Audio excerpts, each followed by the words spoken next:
What's up, guys? Moonlight150 here, and I'm just going to apologize. My narration is going to be kind of crappy because this is like the 8th time I've done this narration.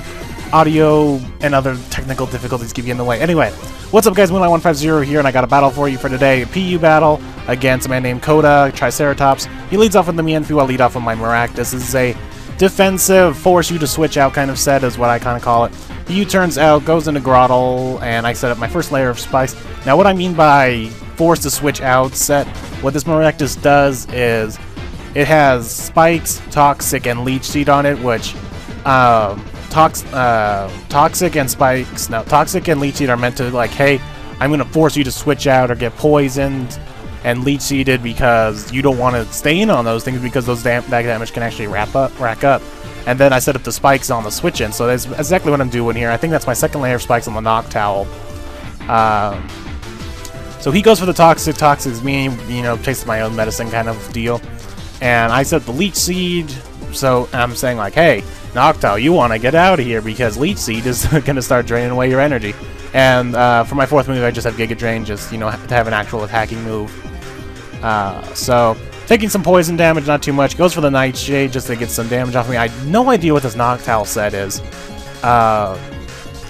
Because he gets toxic here, and then I think he switches out this turn, if I remember correctly, after all these leftovers take place. And poison. And leech seed, and all these freaking after turn effects. Let's see, what do we got here? We're gonna poison. Oh my god. Okay. He switches Noctowl, and he's gonna go into his Girafarig. So we're gonna see him take the second layer present. I'm gonna set the third layer of spikes. And I think he's gonna set the sub, right? Yes, I've watched this battle too many times now. Freaking technical difficulties. Anyway, after turn effects. Okay, so he sets with the sub. I'm gonna go for the Giga Drain, and this is when I learned that he is a Sap Sipper Girafarig. And I'm like, okay, well, I can't touch this guy now. He has Sap Sipper. Giga Drain is my only attack, so I have to switch out. So, you know, Maractus did a lot of good this battle. I mean, he didn't really do anything to Mienfoo, but he toxic both Grotle and Noctowl. I'm gonna bring in my Whiscash. He's gonna set the Calm Mind behind the sub. I'm not gonna set the Dragon Dance for some reason. Don't know why is what I meant to say. Don't know why I don't, but I think it's because I'm afraid of what he's gonna be doing now after the Calm Mind. So I'm like, okay, I gotta hit this guy. And look how much this Hyper Voice does after a +1. That is the first Hyper Voice. Hyper is supposed to get better as you keep using it. It's supposed to be like Fury Cutter, where it gets better. It's not supposed to be good the first time, but no, look how much damage that did on the first time around with just a +1 from a Calm Mind. Damn. Anyway, so realize how much damage this is doing, and he's gonna get off the second one. I thought I was gonna die, but somehow I live with 3. That must be like the minimum of min damage you could have gotten with a second +1 Hyper Voice from a Girafarig. I'm like, damn. So sadly, I'm not going to finish off this Girafarig with Whiscash. We are going to lose Whiscash here from another Hyper Voice. So sadly, Whiscash, if you see my older battles in PU where I bring my Whiscash, he usually does a lot of work. And so this is like the first time he didn't do anything. So anyway, going to bring in my Hypno, and for some reason he switches out after I forewarned about his Hyper Voice. Not too sure why. He's now at like +3 in the Hyper Voice. And then the +1 from the Calm Mind. So I don't know if that equals +4, but anyway, I get the crit with the return.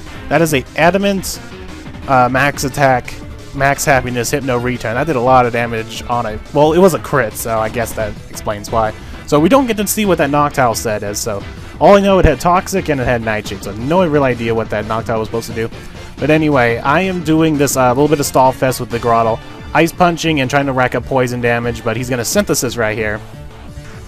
But I'm noticing that his seed bomb's not gonna be enough to take me out by the time my ice punches take him out because of speed and poison. So I realize that I have this part in the bag, and he's just trying to stall. Now he does do a smart move of leech seeding because he realizes he's not gonna win this battle, but he could possibly help win the war, as I like to say, with leech seeding and, you know, just draining more away instead of going for more attack and more damage. Possibly giving me like in the red for the next Pokemon. He leech seeds me, which, you know, in hindsight is all debatable on what is more beneficial, either leech seeding me or just getting me as low as health as possible for the next Pokemon. And I was gonna switch up because of leech seed, but I saw the pseudo, I'm like, oh no, screw this. Since my Whiscash is gone, I have really nothing that's super effective against a rock type. I mean, I could have brought in Maractus, but you know, this thing could be specially defensive, I don't know, and I have like no special attack invested in my Maractus. So, thankfully, I do live And I missed the Stone Edge. I didn't point that out, but I dodged Stone Edge, which is probably a bit of a game changer. Not too much, because you know what, I have to go into another Pokemon and take out Sudowoodo, so kind of a game changer, but he does bring me in through, automatically take me out with another regen. Brings in a Lumineon. I gotta say, I don't think I've ever fought a Lumineon. And I'm like, okay, well, I'm gonna do this thing. Well, thankfully I have the Electros, and he's a water flying type, I believe. So he goes for the Serpent. Look at that damage! That is a Life Orb. I'm guessing max special attack, possibly modest Lumineon. That Surf did a lot of damage, but thankfully he's also a frail fish, and the Thunderbolt takes him out. So in comes the Giraffe Ring again, and takes the 3 layers of spikes damage, goes for the High Voice, obviously takes me out, and I want to know if that crit mattered or not. I honestly don't know. He doesn't have the +1 from Calm Mind anymore, and it's not racked up from multiple using of Hyper Voice. So I honestly want to know if that crit mattered. Anyway, so I'm going to bring in Golbat, and you're probably thinking, why am I bringing Golbat in on a Girafarig who has Psyshock? Well, I realized that Golbat can take a Psyshock over Combusken, who's my other Pokemon. So Girafarig comes in. Girafarig comes in. He's gonna use the Calm Mind, and don't know really why. He could have used another Shock. Probably got another crit. That's probably what I would have done, just to get damage. But I don't know. Maybe he thought I was gonna set up something else. But I go for the Brave Bird, take a little bit of recoil. He's gonna bring his Mienfoo. He's gonna go for the Stone Edge and not take me out because I am an Eviolite's defensive invested Golbat. And he just quits the battle. He quits the battle, and that'll be it after I use the Zufang. Anyway, so I hope you guys enjoyed. I have a lot more battles to upload. So I hope you guys enjoyed. Make sure to like, comment, subscribe, all that good stuff, and I will see you guys on the next upload battle. Bye.